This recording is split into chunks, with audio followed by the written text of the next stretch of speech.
I'm gonna put Bree on the spot here, and what I'm gonna ask her is how she became number one sales in her region. And here's the thing that's really interesting is that I was with her when she wanted nothing to do with sales, and in fact had absolutely, I wouldn't say absolutely, but she had zero sales skills. She didn't know how to sell. And I remember when you got started with that company that um, we were doing practices. What would you call it? Role play. Role playing.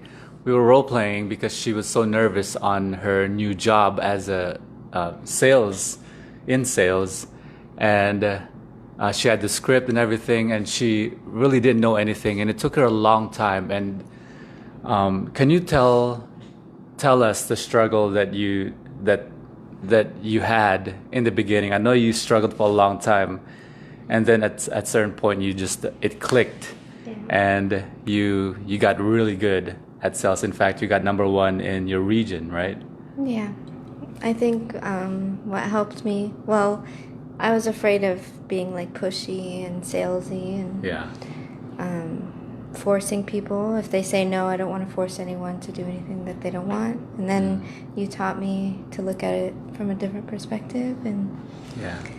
and now it's just helpful to, I guess, be who I want to be and just present myself a certain way. And then Yeah. you become a people person just by getting to know people. Getting to know Yeah, people. and making recommendations and more educating than just selling and, not having belief in it, I guess. So let's put it in this context. You know, in the Great Relationships University, we teach that that everything is a relationship. A relationship is not boyfriend girlfriend. A relationship is how you interact and interface with any entity. My cat recognizes I'm its master, and I recognize my cat's my master. That's our relationship. And so you have a relationship with your clients and your customers. And so every skill that you learn is a people skill. In fact, the most important skill that you have, that you can have, is your skills with people, communicating with people and building relationships. And so the reason I want to mention that is because in the beginning you had some anxiety with social situations, right? Mm-hmm. Dealing with people. Yeah. Yeah. I still do, but it's more about like not focusing on it. Yeah. You have to put yourself in a what do you call, like a reality, or Okay, put yourself in the frame, on the frame of the person that's helping them. just this is all about them, and It's all about them. about setting an experience for someone, and Setting an experience for somebody. Okay. and then just if you think you're going to be awkward, then it's going to show to other people. So you Right. have to think, I feel this way, but it's not who I am. I'm going to be this way, So I want to point out and just claiming that, I guess. I want to point out a couple of things she said. Number one is setting the frame.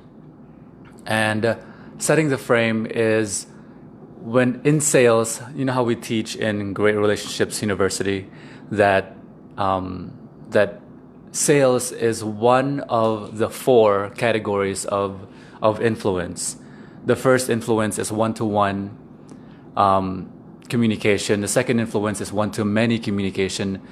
The third type of influence is when there's a transaction involved in the persuasion, in the influence, and that's what we refer to as sales. It's only referred to as sales because there's a transaction involved in the end. In fact, it's not a sale when there's no transaction. And we call that getting to the transaction point, the closing. There's something called the sales cycle: introduction, qualification, sales, and closing. If you believe that sales and closing are the same transaction, same cycle, you are completely you don't know the sales cycle. People who are good at selling can't close. There's some, and there's some people that are good at closing that don't know how to sell. And so she talked about frame control. She talked about stepping into the frame of the person who's helping the other person. So when you step into that frame, most people think that sales is sleazy, but the way I communicate it is if you are there to help somebody get what they already want, they're qualified in the sales cycle, they're qualified, they're at your store, and then you're there to help them and guide them, then you are essentially, if you're in the mindset of helping somebody get what they want, you'll be a good customer service representative, i.e., you'll be good at creating the transaction, i.e., someone's calling. Hold on. I think it's our, I'm going to decline for a bit. I.e., you are the person who's converting the individual from not sold to sold. Okay, so here's the mindset I want you to take as somebody who is learning the art of influence at the sales level, at the level where you're so influential, you get a transaction, you get a conversion. I want you to think of sales not as something sleazy.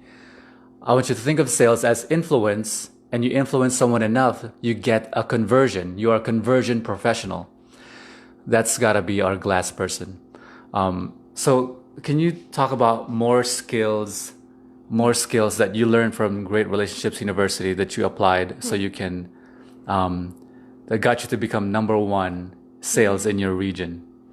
Strategic empathy and like finding their true need for something instead of just going off the dark. And so when they come out, I do the pacing and leading, like you said. So I include what I know their objection is going to be because I get it from the onset when I talk to them. Yeah, pre-chatting them. Yeah, from creating empathy. Yeah, like I figure out what's stopping them from coming in more often, and then I include that in my pitch, which because I do that, I'm acknowledging what's stopping them, and then I'm giving them a solution. Yeah. And then the empathy is finding the need, and I also do like seed planting, so I include educating in my process. So I plant a seed on why it's important to come in more often. Yeah. Just like a gym, you don't expect to go once and then see results. You have to go on a consistent basis. Yeah.